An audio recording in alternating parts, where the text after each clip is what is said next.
Morning, everyone. Hope you're having a good time with this program. It looks like an excellent one, and thanks for the chance to join you. I am a little intimidated, to be honest with you. This is a hard topic to get across in some cases. I'll do my best. There's no way for me to condense 17 years of experience in the space into a 50 or 45-minute session, but we'll try. And we'll leave you with some things that will help. There will be a copy of the presentation. I understand it's being recorded, and that will be useful. What I thought I would do is to really try to plow through the material, but do stop me whenever you see a point of clarification that's appropriate, and hopefully leave some time at the end for open Q&A. When it comes to this topic, there's no such thing as a dumb question. Okay, this is a very daunting issue, and the tools to address it are necessarily complicated. And I'll try to boil it down to the simplest elements that we can. There's a great Chicago story behind this, and I think you might find that of interest. There is some homework. I'm really glad you guys are doing this program. There's no more timely sort of hot topic than energy, environment on a daily basis. Yesterday's Financial Times, beautifully written piece that talks about the trade-offs between energy, environment, and comes to the conclusion that what we really should have is a hefty carbon tax, something that's different than what I'll be talking about. I'll touch on it. And the good Professor Sabina Sheikh is coming up next. She's a big proponent of the carbon tax, so I'll leave that to her because it's a theory. There isn't one. And there won't be one for various reasons that we'll talk about. But it's an excellent article for you in any event. I am really excited that they're having this seminar for you all as teachers. I have a great appreciation for what you do every day. I've been a teacher at the college level. I've got a couple high school kids, and no greater resource than having well-prepared teachers. You probably all have a couple of students every year who are sort of that one kid you just can't quite get through to. You can't, ring their bell, whatever it is. Maybe the kid's really got some ability. And the most frustrating thing is the kid's not only smart, but is a smart ass. Right? Can't get through to this kid. And what is with that kid, Stay with it. That was me, okay? And probably if you were one of my teachers, you're surprised I'm up here instead of in one of Chicago's penal colonies, jail here or there. So do fight for that one last kid that that needs that little extra thing. And sometimes it's not going to happen on your watch, but later on. So keep up the great work. I fell into this space partly by having studied the area in college and graduate school, and partly through good luck and finding a mentor who was someone I could work with and grow, and you'll hear about some of those people as we go through this. So let me jump right into it. What we're talking about is now the policy side of managing greenhouse gases, the carbon dioxide, the other things that go into the air from the things that we all do, and how do we do it? How do we get a grip on this, starting wherever we can and then spreading these policy tools for managing this risk around the world? And the answer is kind of like how do you eat an elephant?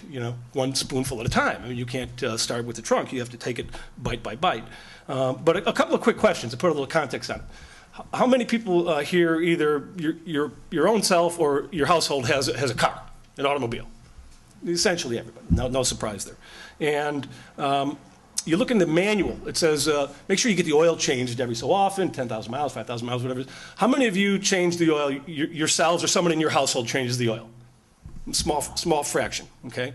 Now an oil change cost about $30. It's probably about $10 materials and $20 of other things like that. If the price to change your oil was $100, but the materials were only $10, probably more of you would change your own oil.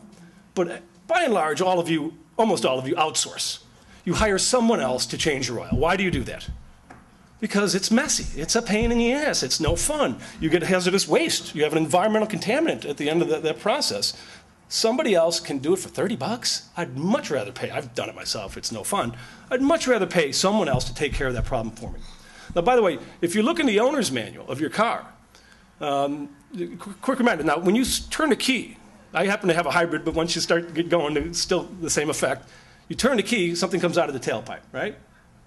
Air pollution of various forms.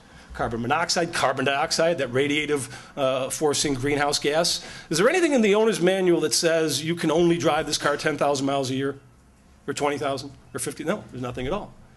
So you have the right to pollute.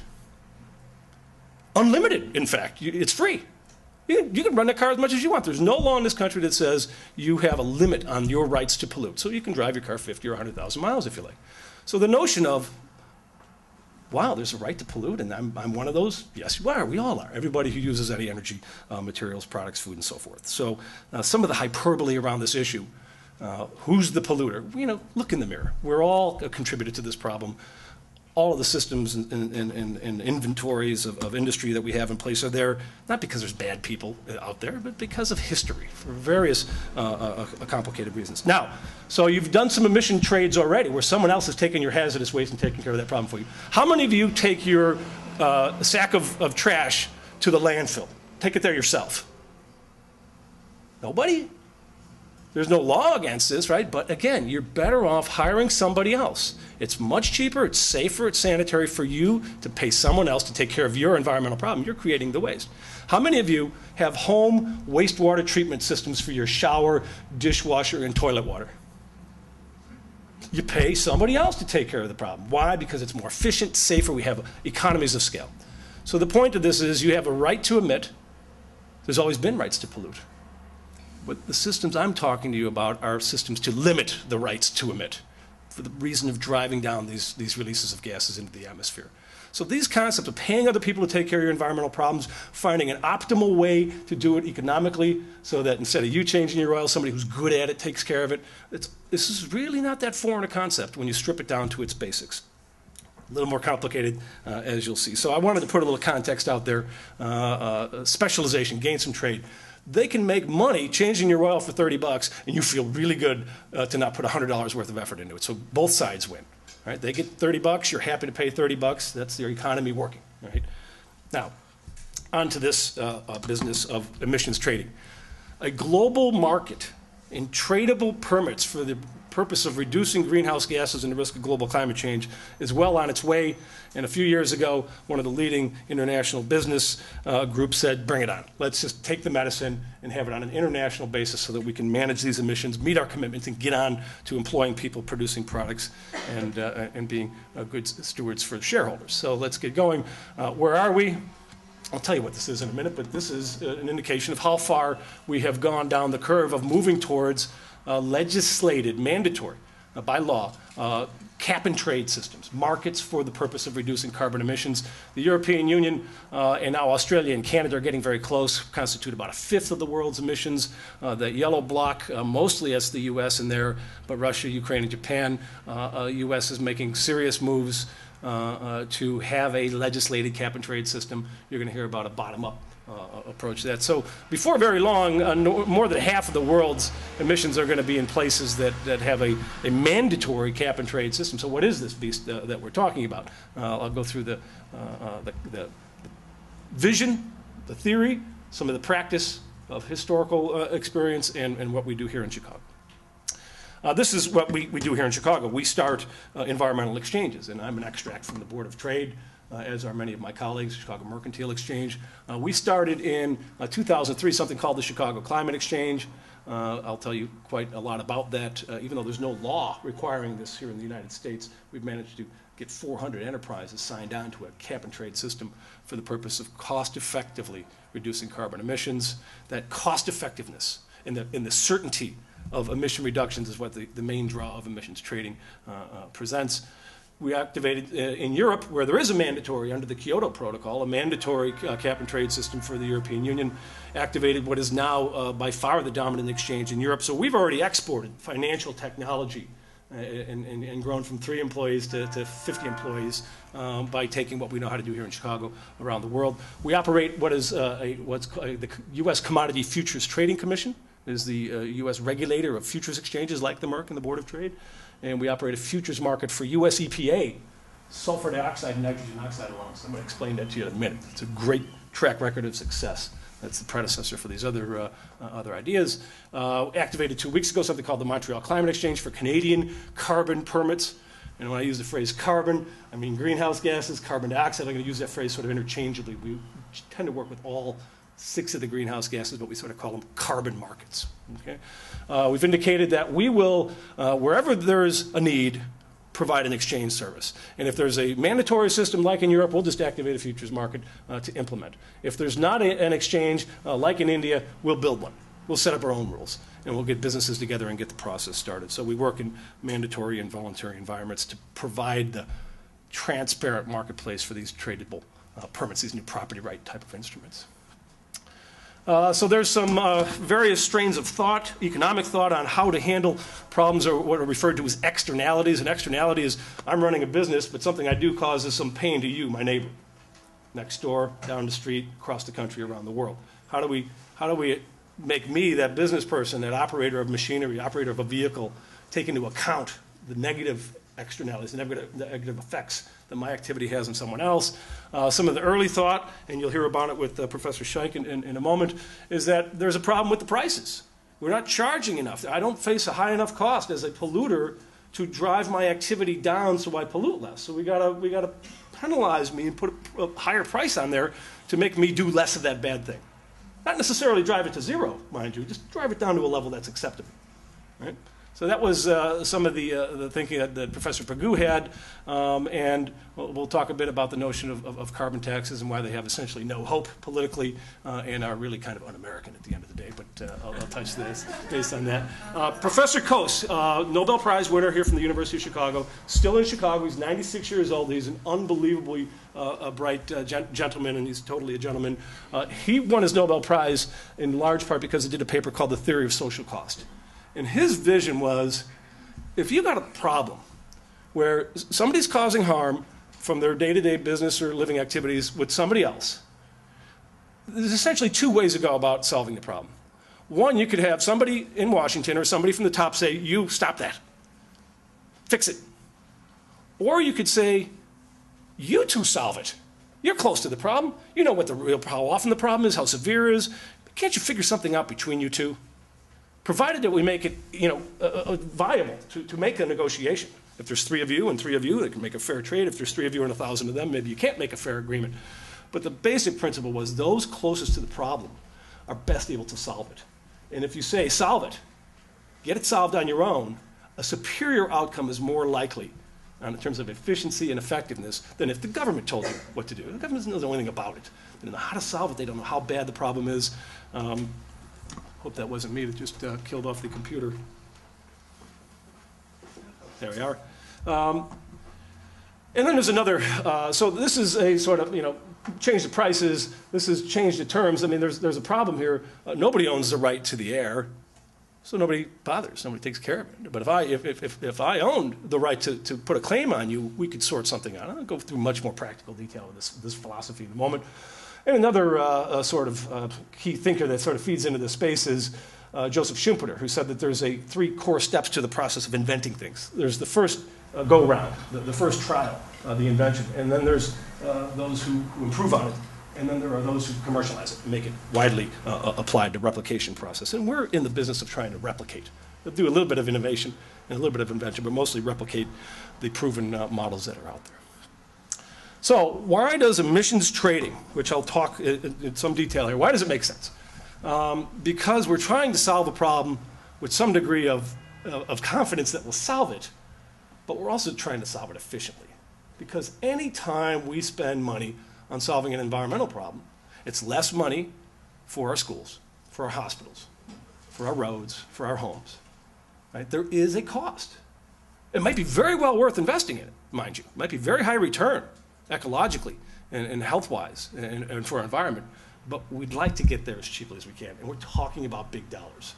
So what we're trying to do is sort of take that Coasian approach, say, you closest to the problem, we're going to give you flexibility, but you got to solve it.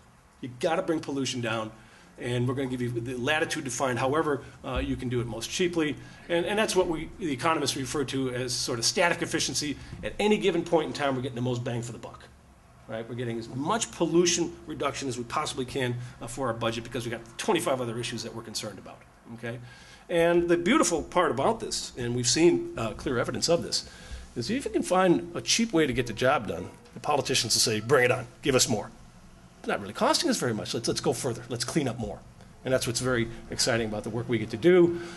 The concept is to put the business model the ability to manage assets, to manage material flows, to manage energy, to give them another thing to manage. Businesses know how to do this. Give them a goal, they can work with it. So harness their ability to be innovative, harness the ability to find the cheapest way to get the job done. So instead of some bureaucrat in Washington or Springfield telling you how to do it, you have a market price saying if you can clean up, you're going to save money. You might even get paid. You might make money. So this isn't just all a negative now. Now there's a chance to be rewarded for being innovative, and that's the bottom line point is we want to get a whole bunch of smart people creating a whole bunch of creative solutions, and so we get the dynamic efficiency over time. So this is sort of some of the basis. Get the job done cheaply, provide for a stimulus for innovation, make sure you get the job done, right? If I put a tax on something, I don't know if people will change their behavior or won't change their behavior. It depends on how high the tax is. Okay? Let me talk about the cost-saving part of what emissions trading tries to do. And again, because we're about to talk about trillions of dollars spent, this is very important. So suppose we had a very simple world where there were two sources of pollution. You know, not your car, my car, factory A, factory B. And it turned out that due to access to cheaper fuels or the age of the plant or different equipment present in the plant, that one plant finds it a lot easier to reduce pollution than the other one. Okay, so just a very simple example. We have two plants that are causing this pollution problem. We say we need to cut pollution by 2 tons. And if you said, plant A, you have to cut pollution by 1 ton, society drops $100. Right? Lower wages, higher prices. Somehow it costs us $100. It's not some bad guy, you know, in an office. It's us. This is our economy. You cut for $100. You cut 1 ton. We got to get 2 tons of emissions cut. That's going to cost us $100 plus $225, $325. Now suppose we thought that it didn't really matter which of these plants cut the pollution. And suppose we had a view that both of them could cut a lot of pollution if they needed to or had the incentive to, and that they're right next to each other and they cause the same local or regional or national or global air pollution problem. So it doesn't matter who makes the cut, as long as we get 2 tons of pollution out of the air. Well, the smart thing to do would be to have plant A make 2 tons of cuts. So we'd spend $100 and then we'd spend another $100 on the assumption that he can produce a lot of pollution cuts at $100 a ton. So now, instead of us, the consumers, the taxpayers, paying $325 to get 2 tons of pollution out of there, we've only spent $200. Please. Why would Plant A sell its ton for only $100? Oh, I didn't say he would. Plant A would be trying to charge. Involved in that trade. Well, let's put it this way. So now Plant A is sitting there saying, I can produce a product for $100 that I know is worth almost or up to $225. This person's going to avoid $225. How much can I sell my service of taking your oil away, taking your waste away? How much can I sell it to this guy for? Well, he's not going to pay $225. And he's not going to accept less than $100. So the price that this person would have to pay this person is somewhere between $100 and $225. But it's that the cost then is not $200, it's actually over $200. No, it's net, because whatever B pays to A gains, right? So the amount spent, that's just a transfer. Somebody's getting lucky in the deal. There's no net to me or you. B is dishing out some money, but he's dishing out less than $225, but if B dishes out $200 and A gets that $200. So that's a wash to me and you as citizens. They both produce the product for us, one paid, the other received. But the real cost of getting the pollution cut was far lower. And that's the point of this, find the cheapest way to get the job done, in effect freeing up $125 of value for something else that our society needs, okay?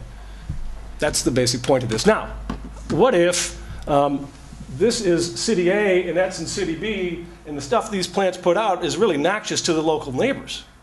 And that doesn't, the people living next to plant B aren't particularly happy with this outcome. So we need to know that it's a pollution problem that is either not local, like the release of carbon dioxide, it doesn't really affect you locally, or we need to know that there are other rules that make sure plant B is at least living up to some requirements, like the National Ambient Air Quality Standards. So in the United States, we have multiple layers of regulation. Some of them all laid out by the feds, some of them laid out local, some of them enforced local. How would Plant A and Plant B find each other to swing this trade? Are they allowed to make that trade? All these basic institutional questions that come up from this very simple example. All right, so this is the concept. have as much of your pollution cut occur at the site where it's as efficient as possible. Yes, there's a question. That's good time. I don't know what the deal is here. Yes, sir. Wouldn't it maybe allow companies that are a little more substantial to continue to pollute? Indeed.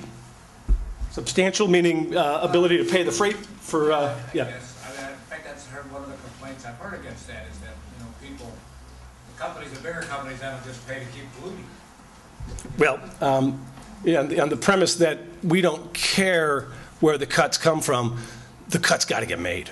That's the main point of this. And if you tighten this noose enough, everybody's going to have to cut some. And that's basically what we've learned in this country. So these are fair points, by the way. I mean, fair observations, and they're ones that took me 5 years. So the first 5 years working in this place, I had a question like that every day. Let's start to get comfortable, please. Good morning. My concern becomes enforcement. Is all of this creating, or has it created, a completely new bureaucracy, an enforcement issue, a regulations issue, and is that a cost that, I don't know, with all the other cuts that are going on and funds diverted to other issues in the United States, is this being given the kind of money it needs to make it a priority? Yeah, it's a great question. No matter how we do an environmental mandate to reduce pollution, there's going to be enforcement required. And the answer is, yes, there's enforcement. There's about 200 people at EPA, US EPA, who do this. But that's actually a tiny fraction of how big EPA is. So all environmental laws need enforcement. Is it enforceable? Yes, it's quite enforceable. There are very readily available tools to do this, but that's not free. That's absolutely part of the cost, no matter whether we told every plant to do it, whether we said, you're all going to do this. You have no choice. We still have to enforce that law. So yeah, you have to monitor. You have to keep track of this. But that's the case with any environmental regulation. And in some ways, it looks like this can be done even cheaper than standard enforcement procedures. Sir.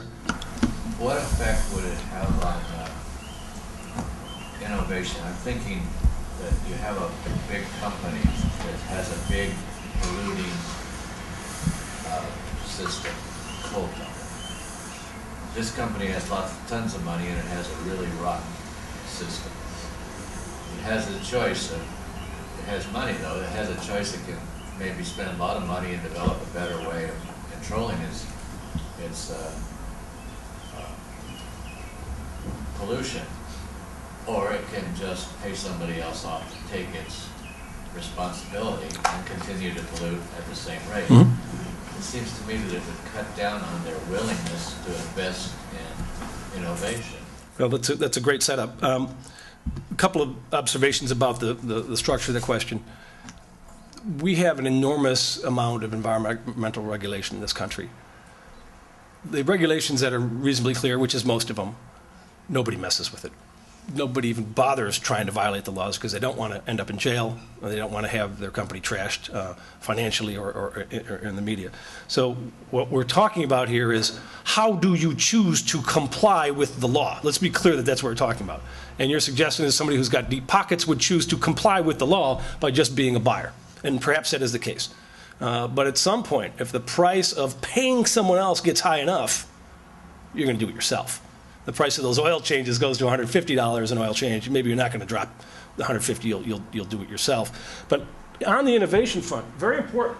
Suppose that price of what B had to pay A, which again to us is a wash, right? It's whatever B's expenditure is A's receipt. Suppose the price was halfway between this. Right? So call it $160 a ton. So if it's $160 a ton, when A sells its service for $160 and it only cost him $100, he makes a $60 profit cleaning up the air on behalf of somebody else. Suppose he figures out a way, better mousetrap, better piece of equipment, better fine-tuning of the system to drop his cost from $100 a ton to $50 a ton. And the going rate for these permits is $160. Now he doesn't make $60 a ton, he makes $110 a ton. So the innovation incentive is find a cheaper way to cut those pollutions however you can. So that's one of the key drivers of innovation in the system is now you get a reward. You get cash from the market for being a cheap pollution cutter. Are there examples that demonstrate the truth of that theory? The most important truth of the theory is the environmental results of the programs that have done this so far. In terms of the innovations, yes, there's a whole bunch of anecdotal pieces of information, but we see that getting better all the time. Let me plow through some more, because these are great background questions, so please, go ahead. Look, you're trying to basically make companies turn into sellers, right? That's the incentive, is so you can make more profit. No, we're trying to make sure system-wide we make the pollution cut. That's the first and foremost concern. But I mean, the incentive for those companies is to become sellers. There is an incentive to become a seller, yes. I guess what I'm thinking is, what happens when those companies are all selling and there's nobody to buy anymore, or the buying is, Then we've achieved complete success, not just good success. Our job is to put ourselves out of business, by the way, at the end of the day, to make these pollution problems so irrelevant and so small. And we're starting to get there in some of these things. Let me keep going. So now, when can this work? It doesn't work for every pollution problem, all right? But it works if you have a problem of the commons, where lots of different sources are contributing to the problem. And on global climate change, it's anywhere in the world you make a reduction in greenhouse gases, you're helping solve the problem. Can you quantify this? Can you enforce? Can you monitor it?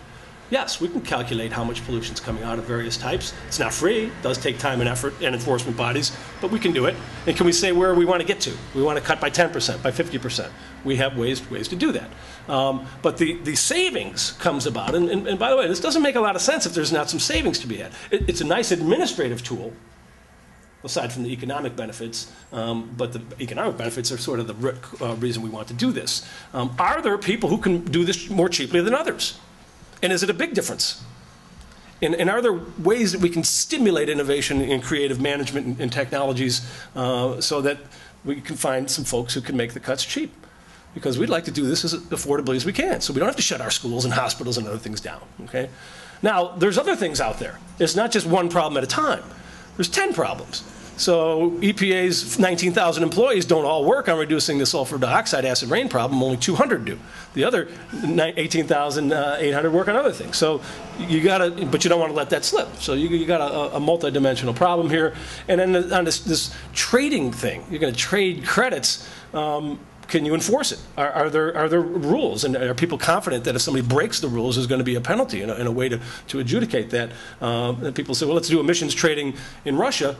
It's hard to do a straight-up deal on aluminum or oil in Russia without getting the mob involved. So, you need to have reasonably supportive social and business environments. Basic example again here. This is real nuts and bolts stuff. Suppose that we said to people, you got to make a 5% cut in your pollution. What we would say is, you might have used to emit 100 tons, but you only get to emit 95 now. If you are able to cut your emissions down to 85, hey, you got extra credits. You can say you beat the goal. That's great. We're thrilled. Somebody else who says, I can't get the job done. My business is booming. I don't have access to cleaner fuels. I don't have the technology. I'm going to have to buy credits because my emissions are above my allotment. So these are just some very, very basic, this is what happens, to various entities out there if they were given, in this example, a 5% cut requirement, okay? And here's the basics of the implementation. First, we set the macro goal. Where do we want to go?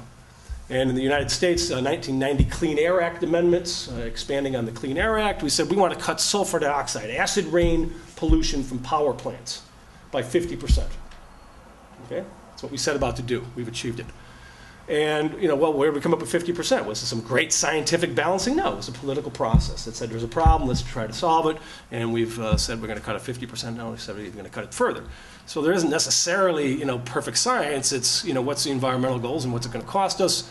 And then what we do is say, okay, here's the macro goal, and here's what your each individual goals are to start out. Power plants A, B, C, D, F, and so forth. And we're going to give you certificates that represent the right to pollute. Remember that right to pollute that you have with your automobile? Now we're going to have rights to pollute that are very clearly rights, but there's going to be a lot fewer of them. And we're going to enforce them. And every time you emit, you got to give me one of those certificates. Right? You got to hand one in effect. You're giving up money. Right? If you can avoid handing that in, you can sell it to somebody. Looks like there's a question. Yes?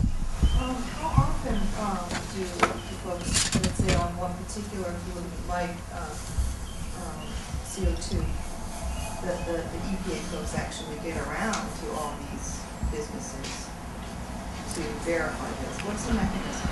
Instantaneously, every second, there is a meter that is feeding information on sulfur dioxide, nitrogen oxide, and carbon dioxide emissions electronically to the US EPA. And depending on the program, you either have a seasonal or an annual enforcement, where we say, well, here's the grand total for the year. And by the way, if that meter isn't calibrated to our specifications, you're going to be fined.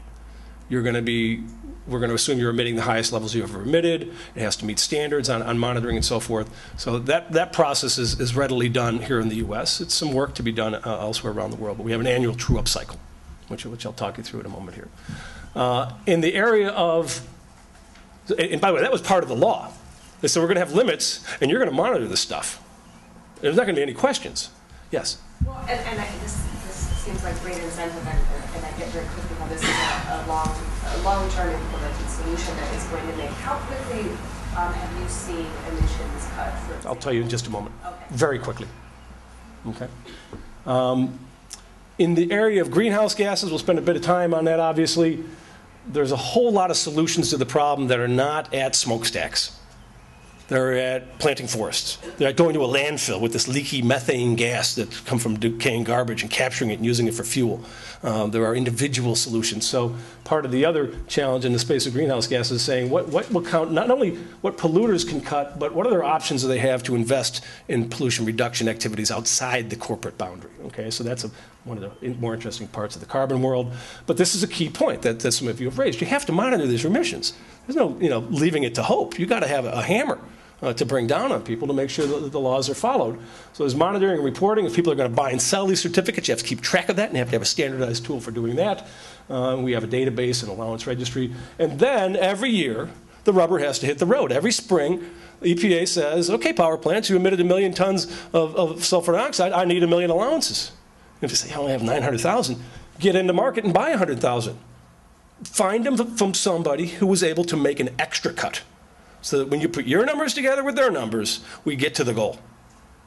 And if you have any problems with that, talk to the judge, okay, from behind the bars of the jail cell. It's actually a criminal enforcement opportunity in the Clean Air Act. So there's an annual true-up, and the basic philosophy on carbon dioxide and sulfur dioxide, it's not a particularly time-sensitive pollution problem. It's a build-up problem. It's an accumulation problem. For time-sensitive pollution problems like summertime smog in urban areas, we have a summer season nitrogen oxide reduction program, because it's a summer sunlight, heat, and air pollution mixing problem, and we need to bring those pollutions down in the summer.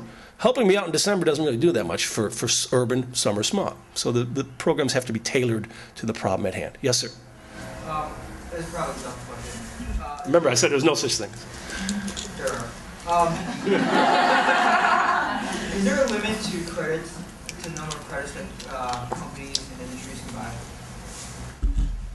buy? There's not necessarily a limit on how many they can buy, but if they wanted to simply buy, and go crazy with it, they may run into other applicable pollution laws that say, wait a minute, you can't pollute that much. So the emissions trading system for sulfur dioxide is kind of within a box of ambient air quality standard constraints and so forth. I guess my concern is if you have a plant that produces a specific type of emission, it's very harmful, and they find that it's cheaper for them to buy credits than it is for them to pay fines, then they'll just keep buying credits so they can keep emitting.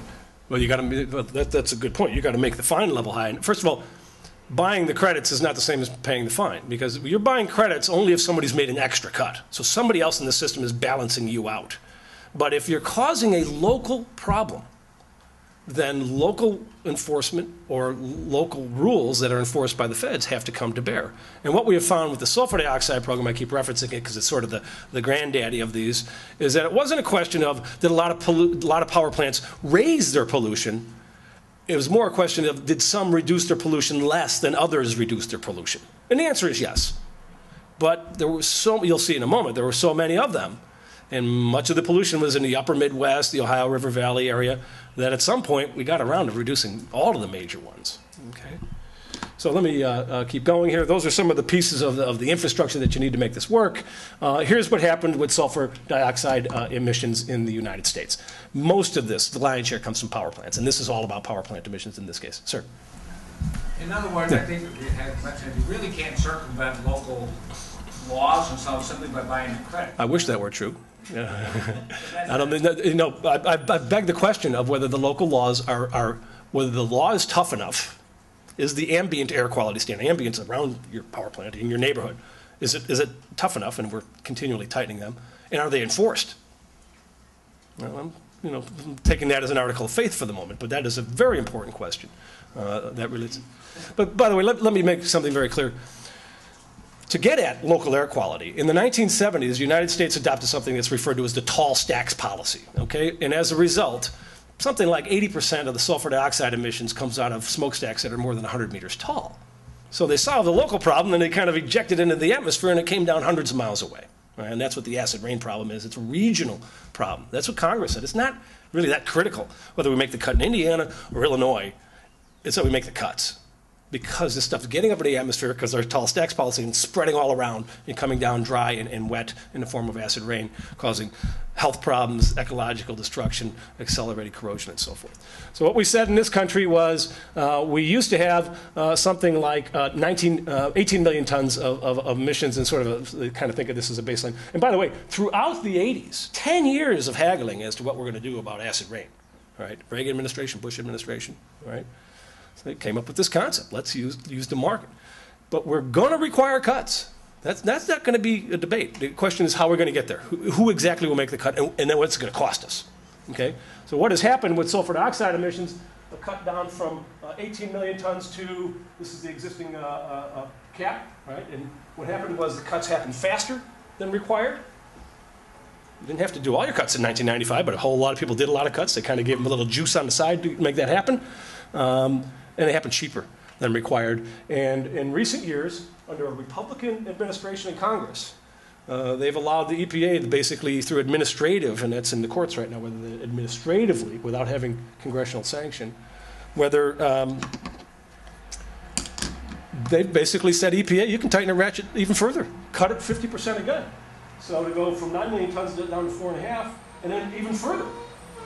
We got the system in place. We got the monitoring, we got the enforcement, we got the certificates. By the way, the certificates aren't worth a ton now, they're worth half a ton. That's how they're going to make this further 50% cut. But by the way, they won't be worth half a ton, they'll be worth a third of a ton once we get past 2015.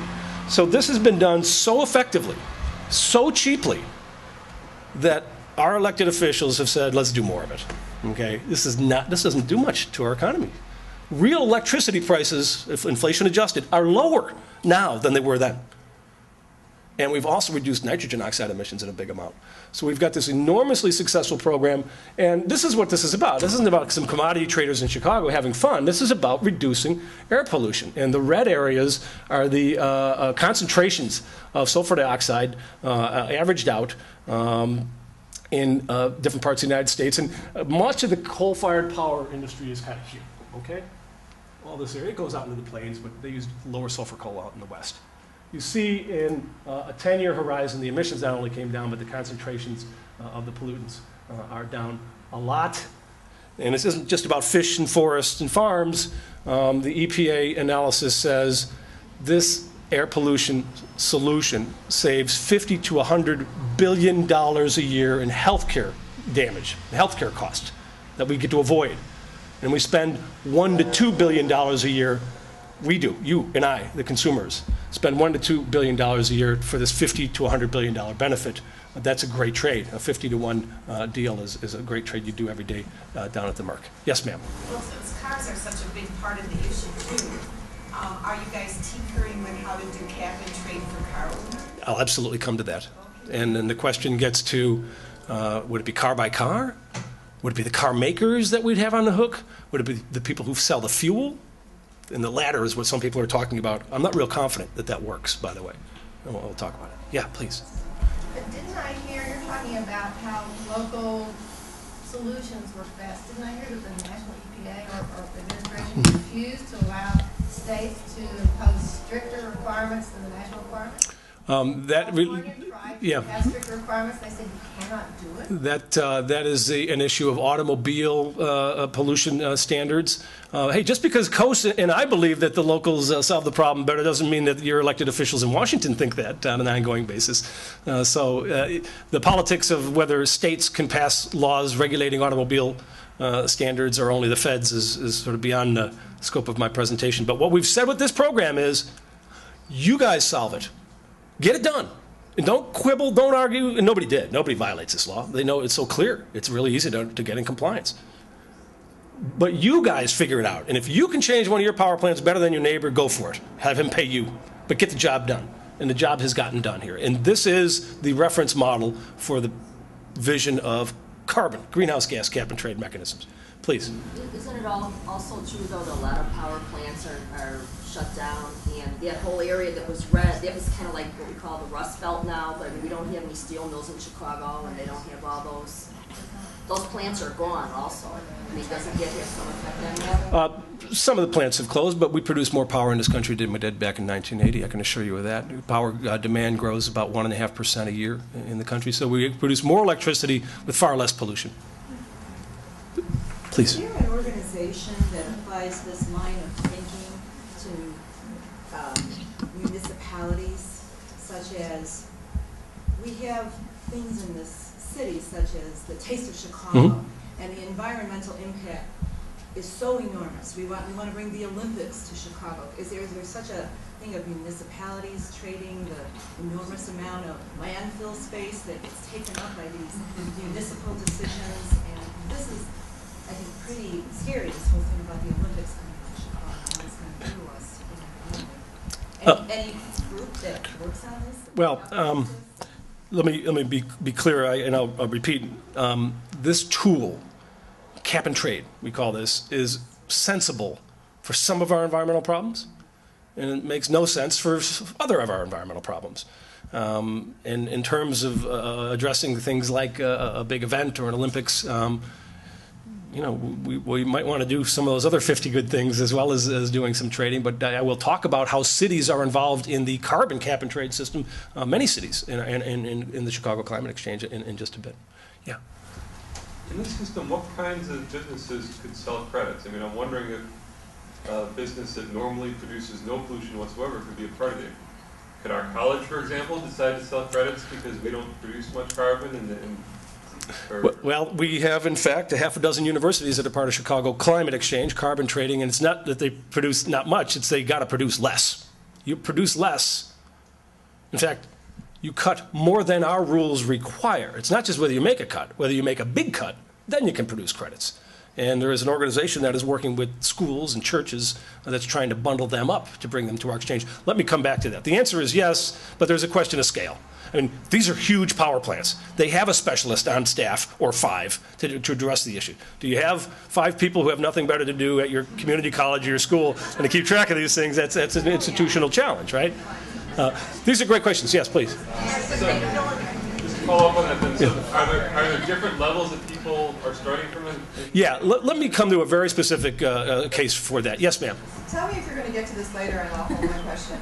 I notice your figures are for sulfur dioxide, which, as you said, was the goal of the Clean Air Act. And yet, overall U.S. emissions since 1990 have risen by 21%. So I think you're referencing greenhouse gases. Yes. Yeah. To what extent, then, have we failed since 1990 to implement any cuts whatsoever, whether we're trading or not? There are no laws on the books to require reductions in greenhouse gases in America. So we haven't failed at all. We haven't tried. The U.S. made international commitment, although it wasn't. We did nothing to implement it, aside from some knuckleheads in Chicago. I'll tell you about it in a moment. 7, in fact, 7% cut, we went up to 20% increase. Yeah, we did. Well, to be clear, first there was a United Nations Framework Convention on Climate Change in 1992, which we in fact ratified, and we said, hey, we'll all try to get back to 1990 levels by the year 2000. We did nothing.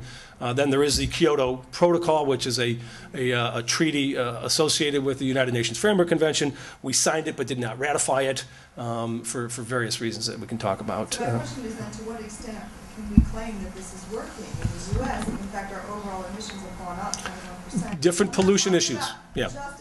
Yeah. I understand this with sulfur dioxide. I also understand that the observation about the migration of industry out of the Rust Belt and so on, which may have an impact on that. But I do have a question about overall emissions reductions that are not working. Sulfur dioxide emission reductions are proven, they're massive. Nitrogen oxide emission reductions from power plants, proven and massive. Carbon dioxide is going up. One minuscule reason that carbon dioxide emissions are going up, it's not trivial though, is that it takes electricity to run the scrubbers that reduce sulfur dioxide and NOx. Parasitic load. It's like drawing some of your own power. A couple of points back about innovation. Before this came into being, the people who sold scrubbers, big chemical plants that you put on a power plant to reduce the emissions going into the air, were licking their chops. This is going to be great. We're Bechtel, we're Westinghouse, we're going to sell 1 million of these things. It's going to be so good. We have no competition. They're going to make everybody scrub. But that's not what they did. They said, cut sulfur emissions. Oh, wait a minute. I can cut sulfur emissions by burning cleaner coal, by burning natural gas, by having my customers be more efficient so I produce less power, by running my nuclear plants more, by running my natural gas plants more, by running my hydropower plants more. I got 10 options now. So a scrubber guy, compete with these other options. And the cost of scrubbing has gone down enormously because there is competition, because people did find better ways to run their plants with very low incremental cost. And it turned out that everybody was predicting doom. This is going to cost $1,000 a ton. And hey, just in case, we don't know how this thing's going to work, we'll have a backup supply of allowances at $1,500 a ton. We're going to fine you for each ton you don't have an allowance. We're going to fine you $2,000 plus, and that rises with inflation. It's never happened, okay? Except for one or two reporting mistakes where data was missed. Nobody wants to do that, right? So there's been essentially 100% compliance. But the traded permits are not $300, $400, $500 a ton. They're $275 on average over the last 14 years, 15 years. This is a huge success. The pollution problem is being solved. There's no question about it. The cost is de minimis. No particular economic ripple effect from this. The benefits are enormous. And I used to run these auctions when I worked at the Board of Trade. There was somebody with black hair over on the right that was long ago. But people said, geez, this is confusing. I don't get it. You know, I'm a CEO. I'm not that smart. I'm a congressman. I don't understand all this trading stuff. Brianna Cohen, a young lady from in the middle there, from Glens Falls, New York, her and her classmates, middle school kids, said, let's study this acid rain thing. What can we do about acid rain? And they came to the conclusion that the best thing they could do was not stand for just a 50% cut in pollution, but a 50.0001% cut in pollution. So what they're going to do is they're going to have a bake sale, they're going to have a raffle, and she brought a check for $3,000 to the Chicago Board of Trade, bought allowances and took them out of the market so the big bad power plants can't have them. And a merry widow, and by the way, I always wondered if Melinda Gates or somebody might come in there with $1 billion and buy a whole year's worth of them, and she can. So this is democracy, people. This is kids. And as soon as we saw Brianna, she was a rock star on National Public Radio and stuff. She was just great. As soon as we saw her in action, we were like, this is it. The game's over. Congress can never say they don't get it. Talk to Brianna. You know, you want to devalue a currency? No way. Now the next year, they formed a syndicate of middle schools in Glens Falls, New York, and came in with $21,000 and bought $21,000 and took them out of the market. I mean, that's real money, right? That's 21 laptops. That's some serious chop. And they bought them at the bottom end of the market, like $66 a ton that next year. And they could have turned a healthy profit on those if they wanted. Now, I always thought Brianna was just going to be great. You know, I figured she'd go off to Harvard Business School. Maybe she's at McKinsey or a Senate staffer or a Supreme Court clerk, something like that. I called her mom about a year ago up in Glens Falls. I said, hey, what's going on with Brianna? I'm sure she's a genius off somewhere. She said, well, it turns out she just relocated to Chicago. She lives out near me. She lives in Wheaton. She relocated to Chicago to advance her stand-up comedy career. So one never knows what career paths may lay out there, right? Once the kids got it, we knew that we could expand this thing. And these are all great questions. I don't mean to be dismissing. I know we have a bit of a time budget. Let me take the summarize. It's worked. It's worked extraordinarily well. And when you're reducing these high-level pollutants, you're improving ambient air quality as well. So there's sort of side benefits to all of this. It's not free. We pay for this. Our electricity prices are higher than they otherwise would be. The question is, what do we get for it? And the answer is we get a lot. And it's worked. People cut quicker. Everybody complied. The market works pretty well. People can see what's it going to return me if I can cut pollution more cheaply. You can look on our screen at our traded commodity market here in Chicago. It's worked in reducing lead, phase out of gasoline and lead. Some of these things have worked reasonably well in Los Angeles. And the carbon markets are up and going, as we'll talk about now. So you know about all this stuff. There's rising concentrations of greenhouse gases in the atmosphere. They trap radiation and are going to change, essentially believed to be changing now how our climate works. It's going to stress our water, energy, health systems, ruin our coast perhaps. spread diseases. But there's another risk. It's not just what's out there, but it's what do we do about it. And we are about to drop trillions of dollars on this issue as a society. How do we get the most bang for the buck? Are we going to be wasteful? Are we basically going to say, hey, our schools are well enough funded, don't worry about it, we can waste money here. We can spend more than we need. I'm not saying not spend, I'm saying get the job done efficiently. So there's some real bad ideas out there. The question is, can we make a good return on your investment? And the good news is there's lots of ways to reduce greenhouse gases, all 6 of them. Right? Not just carbon, but methane, nitrous oxide, and so forth. We can use less carbon-intensive fuels, such as natural gas. We can use things such as biomass fuels to the extent we can convert them efficiently. So we grow our energy instead of digging it up. We can get higher miles per gallon. We can use more efficient lighting. We can capture landfill and agricultural methane and turn a bad into a good. Members of our exchange, IBM and Intel, they can actually physically destroy greenhouse gases at their semiconductor plants. So lots of different ways to soak up carbon from the air or take it from a power plant and stick it deep in a hole in the ground. Great news. There's a lot of solutions, dozens and dozens and dozens of solutions out there. So what do? Do we ask the smartest bureaucrat in Washington and Springfield to tell us what to do, or do we set macro goals and let the market harness all this stuff and get the job done? And the latter is where we are tending to go, because we get to the goals and we get to the goals more cheaply. Please. But in the very beginning, you had 400 companies that joined this project. Yeah. Like out of the hundreds of thousands of companies we have, that's nothing. So. Well, it's not nothing. Well. The emission reductions that the members of CCX have achieved would be like turning France off for a year. That's something. But your point is taken. How do you eat the elephant? One bite at a time, right? Actually, you don't eat elephants, but we'll find some other metaphor. No, we're in the kindergarten days, pre-kindergarten days of solving this problem. And we're going to need a lot of allies and a lot of experience. And what we cover in Chicago Climate Exchange is comparatively small, but it's a start. Sir. About 8 or 9 years ago, I was going out to a place called Settlers Hill Landfill out by. I know it. You know where it is? Yes. And Waste Management was taking that, and I know they were capturing the methane. Indeed. From the garbage. Indeed. And using it to, that captured combustion was what they were Right. doing. No, there's a lot of kind of neat, solutions that are out there. Being more efficient is the first one. So, lots of answers. How do we harness this? The answer is put a general instruction out there and let's go as cheap as we can to get the job done first. Take the cheap stuff first, then the more expensive, and hopefully technology comes along. We are going to drop trillions on this. Let's get the most bang for the buck. In the mid-'90s, my colleague and I, my current CEO, Richard Sandor, were asked to do a seminar at the White House and the Senate, and we said, this is a complicated issue, and if you think you want to use a market, get started, get going, have some laboratories, get a pilot going. We didn't say government don't do it. We're going to need government policy at some point, but we can help inform it. And the title of this basically says, we had a pretty good idea, still like the idea, but it wasn't supposed to replace policy. It was supposed to supplement it, inform and guide policy. But we don't have policy. There is no mandatory cap and trade system in the Western Hemisphere as we speak. And you hear some great talk, a lot of people patting themselves on the back. It ain't happened. Back to the point the lady made in the corner, 21% increase in greenhouse emissions. So this was a concept, and we said, well, let's run with it, and we decided to try to build a market. The government won't do it. Let's give it a try, the old-fashioned way, bottom up.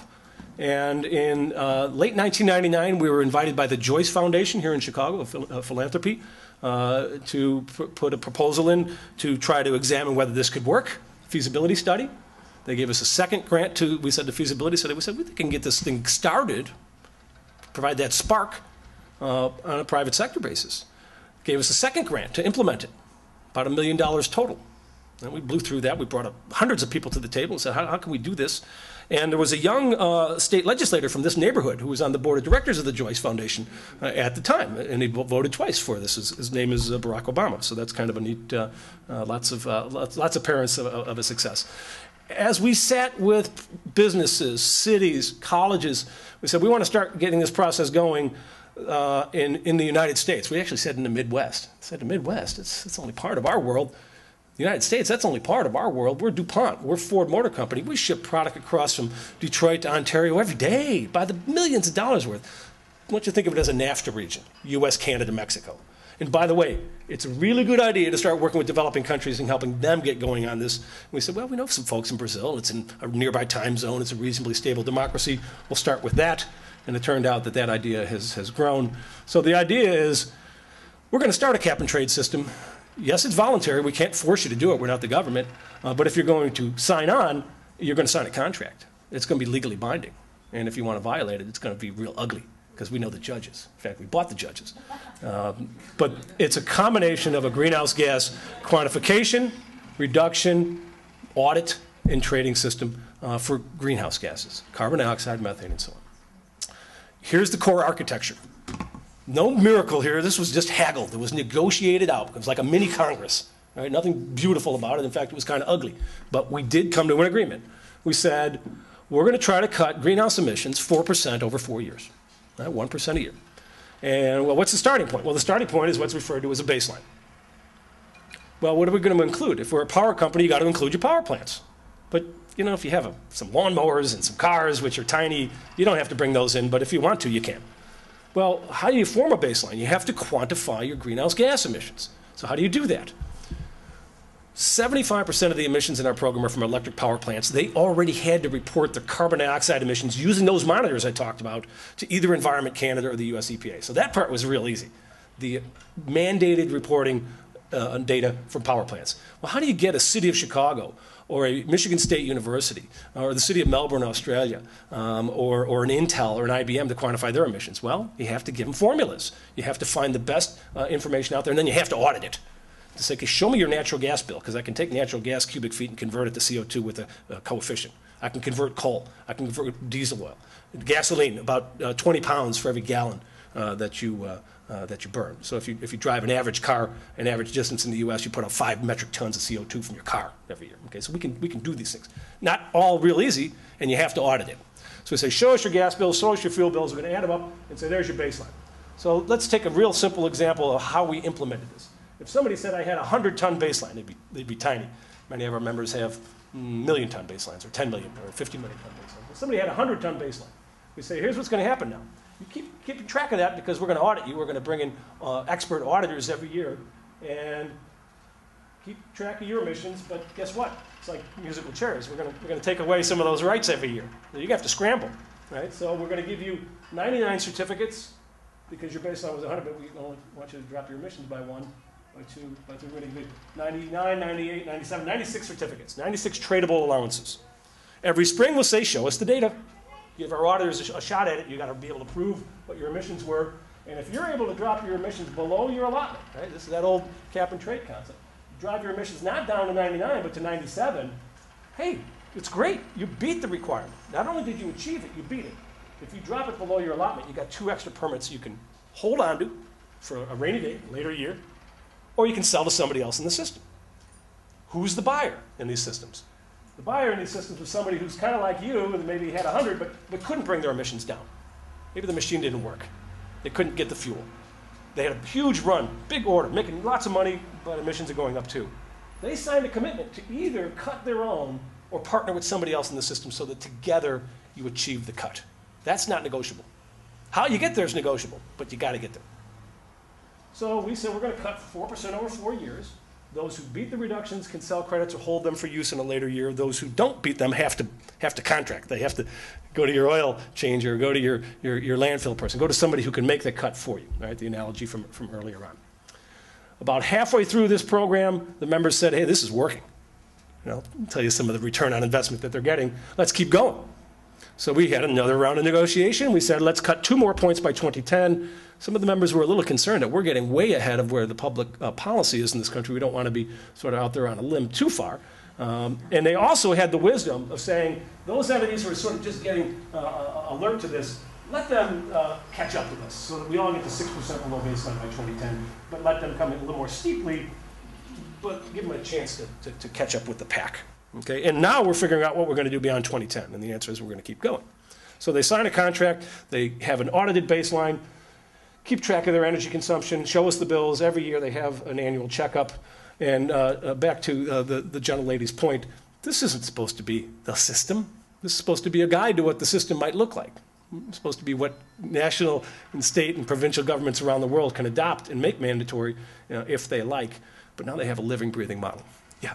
Beyond ethical and kind of cost reductions, are these companies finding that there are shareholder benefits to having made these decisions? Yeah, let me come to that very, very topic, okay? Yes, sir. What companies and what kind of companies and what motivations they have for getting into this? That's all coming, okay? I know I'm a little tight on time. Now, there's a bit of the tortoise is beating the hare in this situation. 1% a year, people say, that doesn't sound like very much. The question is, when do you get started? The U.S. trend, as was alluded to, is that greenhouse emissions rise 1% a year in this country. Population rises 1% a year in this country. Okay? Interesting reality. By getting going, even if we kind of slow it down just a little bit, the Chicago Climate Exchange members are they're beating what the legislative proposals are. There's various senators that are indicated there with the slopes. They all want to propose to cut emissions, but for 10, 15, 20 years, our members at this pace will be ahead of the curve. And we hope that they get recognized for that good result. Now, some of the questions, who's involved? And then I'll talk about why. What's important is that there's diversity in the membership. Yes, the power sector is a third of the issue, and we got 17 power companies there. Some of them are international, Manitoba, AGL out of Australia. Remember, it's a global problem, right?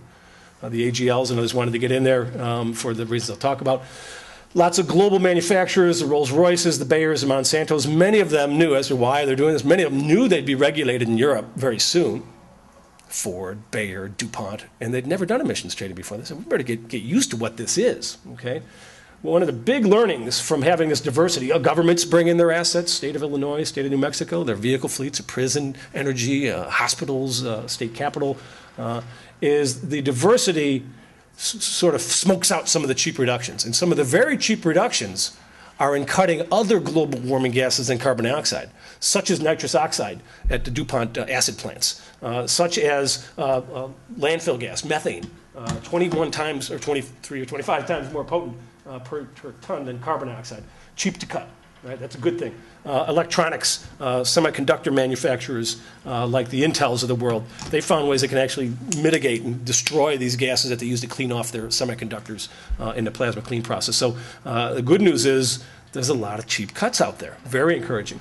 Financial institutions, a lot of forest product companies, they're in it because they can soak up carbon and they can replace coal with biofuels, and they have lots of solutions that are out there, including developing country entities such as Aracruz and Cenebra, Klabin and Mesisa in South America have signed this commitment.